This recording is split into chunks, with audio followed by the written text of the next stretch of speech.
तो दोस्तों economic times की रिपोर्ट के मुताबिक सोमवार को बीएसएनएल की तरफ से टीसीएस यानी कि टाटा कंसल्टेंसी सर्विसेज कंसोर्टियम, जिसमें शामिल है आपका टीसीएस, सी डॉट यानी कि centre for development of telematics और तेजस, इन्हें 1 लाख 4G नेटवर्क साइट्स को डिप्लॉय करने के लिए रिकमेंड किया गया है। जिसके बाद अब मार्च के शुरुआती दिनों में 1 लाख 4G नेटवर्क टावर के परचेज ऑर्डर को इशू करने के लिए ग्रुप ऑफ मिनिस्टर से क्लियरेंस का प्रोसेस स्टार्ट हो सकता है।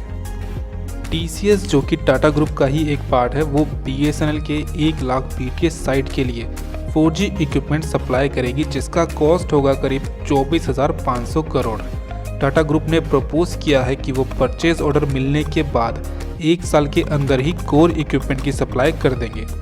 दोस्तों पिछले साल हमने देखा था जहां पर 10 मिलियन यानी कि करीब 1 लाख फ़ोन कॉल्स को बीएसएनएल के indigenous telecom 4G stack setup पर सक्सेसफुली टेस्ट किया गया था।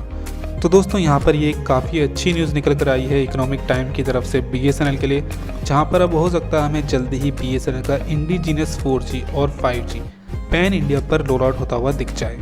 इतना ही नहीं दोस्तों, जब बीएसएनएल का 4G और 5G पैन इंडिया बेसिस पे रोल आउट होगा तो उसके जो प्रॉफिट मार्जिन है उसमें भी अच्छा खासा इंक्रीमेंट यहाँ पे देखने को मिलेगा, जिसके बाद बीएसएनएल भी एक प्रॉफिटेबल कंपनी बन जाएगी। बीएसएनएल में सक्सेसफुली इंडिजीनियस 4G नेटवर्क और 5G नेटवर्क को इम्प्लीमेंट करने के बाद इंडिया भी अपने नेटवर्क इक्विपमेंट दूसरे देशों को एक्सपोर्ट कर सकता है। टेलीकॉम मार्केट, जहां पर ऑलरेडी नोकिया, एरिक्सन, हुआवे जैसी telecom equipment manufacturing companies already मौजूद हैं, इंडिया इन सभी कंपनीज के लिए एक टफ कॉम्पिटिटर बन सकता है और दूसरी टेलीकॉम कंपनीज को और दूसरी कंट्रीज़ को भी अपने टेलीकॉम इक्विपमेंट सप्लाई कर सकता है। इससे हमारे देश की जो टेलीकॉम इक्विपमेंट की डिपेंडेंसी है दूसरे देशों पर वो कम हो जाएगी। साथ ही हम अपने देश में मैन्युफैक्चरर, अपने देश में डेवलप्ड इंडिजीनियस टेक्नोलॉजी को दूसरे देशों को एक्सपोर्ट कर पाएंगे।